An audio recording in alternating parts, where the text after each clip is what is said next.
सुंदरवन के जंगलों में एक टोनी चिड़िया का जोड़ा रहा करता था। उसमें से टोनी चिड़िया ने एक दिन अपने घोंसले में 3 अंडे दिए थे। सभी अंडे तो सफेद रंग के ही थे, लेकिन उसमें से एक अंडा सुनहरा यानी कि सोने जैसा था। टोनी अपने उस सुनहरे अंडे को देखकर हैरान होने लगी, लेकिन फिर उसने ये भी सोचा कि ये अंडा भी तो मैंने ही दिया है, इसलिए वह उन सभी अंडों का अच्छे से ख्याल रखने लगी। फिर एक दिन तेज हवा के साथ एक भयंकर तूफान आया, जिससे उसका घोंसला पेड़ से नीचे गिर गया, जिसमें उसके सारे अंडे टूट गए सिवाय उस सुनहरे अंडे के।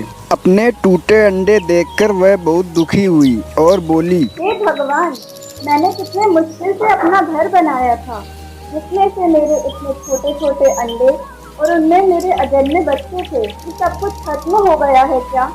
इस निर्दयी तूफान को क्या आज ही आना था? ऐसे गुस्सा करके वो रोई जा रही थी। तभी उसकी नज़र अपने उस सुनहरे अंडे पर पड़ती है। फिर टोनी बेचारी अपने उस सुनहरे अंडे के पास जाती है और उसका अच्छे से ख्याल रखने लगती है। फिर एक दिन उसमें से एक नन्ही टोनी चिड़िया निकलती है। फिर उसकी माँ उसे खूब अच्छे से पालती है और उसे दाना पानी वह खुद ही वहीं घोंसले में ला कर देती थी। टोनी अपने उस आखिरी बच्चे को कहीं जाने नहीं देती थी। एक दिन मादा टोनी की अचानक से बहुत तबीयत खराब हो जाती है। बेटा, अब मुझमें उड़ने की ताकत नहीं बची है और अब मैं तुम्हारे लिए खाना लाने भी नहीं जा सकती हूँ और तुम्हें इस तरह भूखा भी नहीं देख सकती हूँ। तो बेटा, अब तुम्हें खुद जाकर अपने खाने पीने का जुगाड़ करना होगा, नहीं तो तुम ऐसे बिना खाए पिए कितने दिन तक जिंदा रह पाओगे?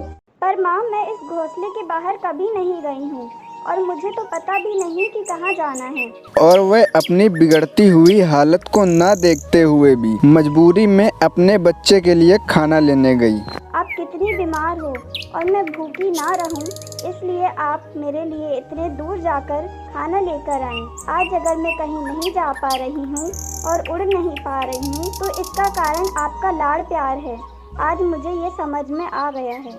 वही मैं भी सोच रही हूँ बेटा कि कल अगर मुझे कुछ हो गया तो तुम्हारा क्या होगा? ये सब सुनकर नन्ही टोनी चिड़िया उस दिन के बाद से अपने और अपनी माँ के लिए रोज खाना लाने अपने घर से बाहर जाती थी और अपनी बीमार माँ का अच्छे से ख्याल रखती थी। ये सब देखकर उसकी माँ को बहुत अच्छा लगा और फिर वह बहुत ही निश्चिंत होकर रहने लगी।